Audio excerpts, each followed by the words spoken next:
सुबह से लेकर शाम तक हम कई तरह के काम करते हैं और उन सभी कामों में कई चीजें ऐसी होती है जो हम जाने अनजाने पूरी तरह से गलत कर रहे होते हैं। उदाहरण के लिए खाना खाना, पानी पीना, ब्रश करना, सांस लेना, सोना और जागना, यह सब ही कुछ ऐसे काम हैं जिन्हें करने की हमारी एक आदत बन चुकी है और उसी आदत के कारण हमें यह पता नहीं चल पाता कि हम इन सभी चीजों को सही कर रहे हैं या गलत। आइए जानते हैं 10 ऐसी ही साधारण लेकिन खास चीजों के बारे में जो कि ज्यादातर लोग सही तरीके से नहीं करते।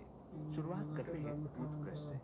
हर व्यक्ति अपने दांतों को साफ करने के लिए टूथब्रश का इस्तेमाल करना तो बचपन से ही सीख लेता है, लेकिन बावजूद इसके ज्यादातर लोगों को दांतों की सफाई का सही तरीका पता नहीं होता। कई लोगों को लगता है ब्रश करने के लिए टूथपेस्ट की मात्रा ज्यादा होनी चाहिए, क्योंकि अक्सर टीवी में बताए जाने वाले एडवर्टीजमेंट्स में भी टूथपेस्ट को पूरे ब्रश पर फैलाते हुए दिखाया जाता है। टूथपेस्ट बनाने वाली कंपनियां ऐसा इसलिए दिखाती है ताकि लोग भी उन्हें देखकर इसी तरह जरूरत से ज्यादा फिजूल टूथपेस्ट का इस्तेमाल करें और उनका मुनाफा बढ़ाए। डेंटिस्ट की माने तो टूथपेस्ट का काम मुंह में बहुत सारा झाग बनाना नहीं होता, बल्कि इसका मुख्य मकसद ब्रश के जरिए दांतों को साफ करने की इस पूरी केमिकल प्रक्रिया को आसान बनाना होता है। टूथपेस्ट का इस्तेमाल टूथब्रश के ब्रिसल्स को नरम बनाने के लिए किया जाता है, ताकि ब्रश करते समय हमारे मसूड़ों में किसी भी तरह की चोट न लगे और दांतों में जमी गंदगी नरम होकर ब्रश के जरिए आसानी से निकाली जा सके। डेंटिस्ट के अनुसार सामान्यतः दांतों को साफ करने के लिए मटर के आकार के बराबर टूथपेस्ट का इस्तेमाल करना काफी होता है और केवल इतनी मात्रा से ही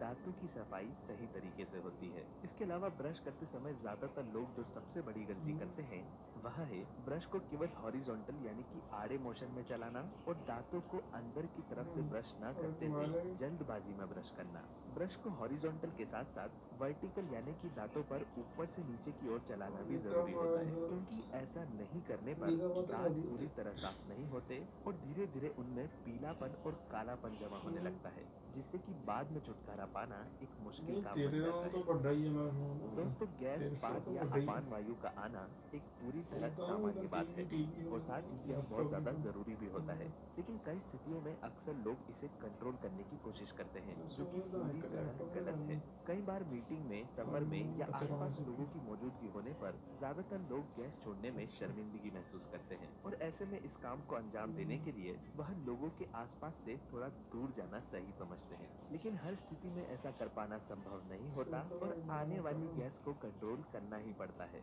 गैस को रोकने से पेट में सूजन, कंप्यूटर सीखे आंतों में बड़ी खराबी, करो गैस, पेट और बदन में दर्द जैसी समस्या हो सकती है और साथ ही चलाऊंगा कई बार आने वाली गैस को जब हम रोक लेते हैं तो थोड़ी देर बाद हमारा शरीर बस उस वो रुकी हुई ना गैस को दोबारा दुगनी तीव्रता से बाहर निकालने की कोशिश करता है और ऐसा होने पर किसी भी चला स्थिति में लिया गैस को कंट्रोल करना असंभव बन जाता है। छोटे होंगे ही पुराने CPU बालों है को या धोना हमारे सर और PC है बालों की सफाई बैटरी के लिए बहुत वगैरह जरूरी होता है, लेकिन कई लोगों की आदत होती है मीटर बालों को रोजाना धोने की और डेली या एक दिन सफाई छोड़कर बालों में लाएंगे शैम्पू लगाने की। हमारे बाल और UPS तो सर में बंद हो गया सीबम नामक प्राकृतिक ऑयल पाया जाता है, जो कि बालों की अच्छी सेहत के लिए बहुत ज्यादा जरूरी होता है। बालों को रोजाना धोने या है लगातार शैम्पू के इस्तेमाल से बालों में सीबम की किधर मात्रा कम होने लगती है। सीबम की कमी होने से हमारे बाल धीरे धीरे खराब होने लगते हैं और केरी समय के साथ साथ रूखे सूखे और बेजान बनते जाते हैं। जो लोग अपने बालों को ज्यादा धोते हैं उनके बालों का घनापन उम्र से पहले ही खत्म हो जाता है।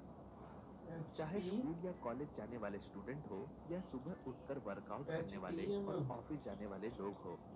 सोने से पहले अपने मोबाइल या फिर घड़ी में अलार्म लगाकर सोने से समय पर उठने में हार्डो आसानी होती है। सामान्यतः एक व्यक्ति जिसे HP सुबह 10 बजे मैं ऑफिस 9 पहुंचना बजे है, वह अपनी घड़ी में 1 से 2 घंटे पहले यानी कि 8 से 9 HTML बजे का अलार्म लगाता है, ताकि उठने के बाद अगले 1 से 2 घंटे के बीच में मैक्रोसॉफ्ट वह सॉफ्टवेयर अपने सारे दूसरे काम निपटा ले। लेकिन अक्सर लोगों की आदत होती है अलार्म बजने के माइक्रोसॉफ्ट बाद में उसे क्लास में स्नूज पर रख के 5 मिनट और सोने की, किधर और कुछ लोगों को अपनी नींद पर भरोसा नहीं होता, इसलिए वह समय पर उठने के लिए एक से ज्यादा अलग अलग समय के इधर ये अलार्म मशीन लगाकर तो सोते फोन हैं। में अलार्म पंखा नहीं लगाकर है जागने के लिए यह दोनों ही तरीके पूरी तरह गलत है, इधर में क्योंकि एक बार कोई नींद अंदर खुलने के बाद जब हम अलार्म का समय बढ़ाकर है 5 मिनट के लिए दोबारा सोते हैं तो ऐसे में हमारा दिमाग उतनी गहरी नींद में नहीं जा पाता जितनी गहरी नींद में वह पहले होता है, और आलस की वजह से ली गई 5 से 10 मिनट की एक्स्ट्रा नींद हमारे दिमाग पर बुरा असर डालती है, जिसकी वजह से उठने के बाद हमारा दिमाग कंप्यूटर थका हुआ महसूस करने लगता है, सर भारी लगने कंप्यूटर लगता है और दिन भर हमें आलस आता रहता है, जिसके चलते हमारा मन काम में पूरी सेंट्रल तरह नहीं लग पाता। इसलिए हमेशा सही समय का अलार्म सेट करें और सेंट्रल जागने के बाद दोबारा न सोएं। सेंट्रल कनेक्ट हमारी यूनिट। त्वचा में उम्र के साथ साथ ढीलापन और सूखापन आने लगता है। कई लोगों इसे की नहाते प्रोसेस समय बहुत ज़्यादा झाग के लिए लाल ज़्यादा साबुन और चमका बॉडी वॉश का इस्तेमाल करने की आदत होती है, लेकिन हमारे शरीर की त्वचा को पूरी तरह क्लीन करने के लिए कभी भी बहुत ज़्यादा साबुन या झाग की ज़रूरत नहीं पड़ती। केवल थोड़ा सा साबुन या शरीर पर बहता हुआ साबुन का पानी भी अच्छी तरह सफाई के लिए काफ़ी होता है। साबुन और बॉडी वॉश का ज़्यादा मात्रा में इस्तेमाल करना हमारी त्वचा में सूखेपन और झुर्रियों को बढ़ाता है। चाहे आप ऑफिस में काम करते हो, घर पर काम करते हो या फिर पढ़ाई करने वाले स्टूडेंट्स हो, किसी भी तरह के काम को पूरे कंसंट्रेशन के साथ सफलतापूर्वक अंजाम देने के लिए काम के बीच में ब्रेक लेने का समय निर्धारित करना जरूरी होता है, क्योंकि हर व्यक्ति के डेली रूटीन में एक ना एक समय ऐसा होता है जिस समय उसका काम करने में सबसे ज्यादा मन लगता है। इसलिए जिस समय आपका मन काम करने में लग रहा हो, उस समय के बीच में ब्रेक्स लेना अवॉइड करें। उदाहरण के लिए अगर आप दिन में 12 से 2 के बीच में अपने काम में ज्यादा मन लगा पाते हैं, तो इस समय के बीच में किसी भी तरह का लंच ब्रेक या टाइम पास ब्रेक न लें। ठीक इसी तरह अगर आपका पढ़ाई में सुबह मन लगता है और आप सुबह की जगह शाम को पढ़ने बैठते हैं, तो ऐसे में आपका मन पढ़ाई को छोड़कर बाकी दूसरे सभी कामों में लगने लगेगा। आजकल ज्यादातर लोग सोने से पहले मोबाइल का इस्तेमाल करते हैं, लेकिन रात के समय बिस्तर पर लेटे हुए मोबाइल का इस्तेमाल करने से इसका असर हमारी आंखों, हमारे दिमाग और हमारी नींद पर भी होता है। मोबाइल से निकलने वाली रोशनी हमारे माइंड को रिलैक्स होने से रोकती है, जिसकी वजह से आंखें बंद हो जाने के बाद भी बहुत देर तक हमारा दिमाग पूरी तरह शांत नहीं हो पाता और हमें नींद आने में काफी समय लग जाता है। जो लोग रोजाना ऐसा करते हैं, उन्हें सोने से पहले आंखों के सामने मोबाइल रखने की वजह से इंसोम्निया और माइग्रेन जैसी बीमारी होने की संभावना काफी अधिक होती है।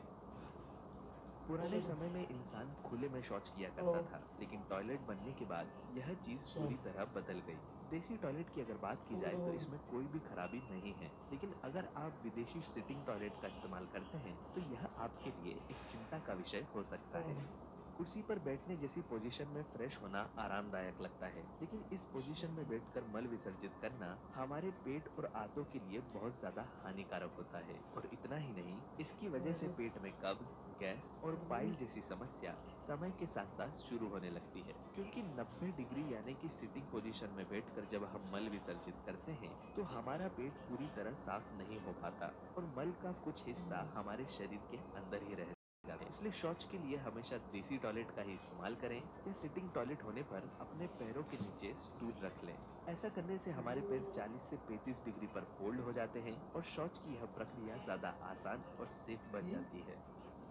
सुनने में लगता है कि सांस लेने जैसी चीज में क्या गलत हो सकता है। दरअसल सांस लेने जैसी साधारण बातों पर हम कभी भी ध्यान नहीं देते।